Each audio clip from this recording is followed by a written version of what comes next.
এক গরিব বুড়ির একটি দুর্বল বিড়াল ছিল। বুড়ির আহারের দুলোকমা খেয়ে সে বেঁচে থাকতো। একদিন কষ্ট করে ঘরের চালে উঠে পাশের বাড়ির এক মোটা তাজা বিড়ালকে চলাফেরা করতে দেখে বলল, ও ভাই, তুমি এত মোটা তাজা হলে কি করে?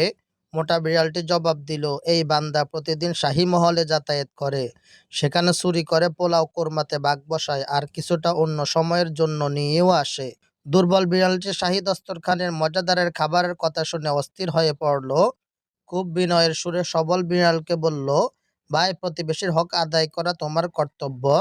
তুমি নিজে প্রত্যেকদিন শাহী দস্তরখানে স্বাদ লুটবে আর আমি কিছুই পাবো না, এ কি ইনসাফের কথা? সবল বিড়ালটি বলল, ভাই, আমাকে এত কৃপণ মনে করো না। তোমাকে আমার খাবারে অংশীদার করতে কোনো আপত্তি নেই। আমার সাথে আগামীকাল যেও। পরদিন সবল বিড়ালের সাথে দুর্বল বিড়ালটি শাহী মহলে গেল। ওদিকে এরই মধ্যে দস্তরখানের আশেপাশে বিড়ালের ভিড় বেড়ে যাওয়ায় বাদশা তীরন্দাজ নিযুক্ত করে। বিড়াল আসা মাত্রই তীর ছুঁড়ে মারার নির্দেশ দিলেন। দুর্বল বিড়ালটি যখন শাহী মহলের কাছে আসলো এবং রাজকীয় খাবারের ঘ্রাণ পেয়ে জিভ বের করলো, অমনি রক্ষীরা তাকে তীর মেরে জীবন লীলা সাঙ্গ করে দিল।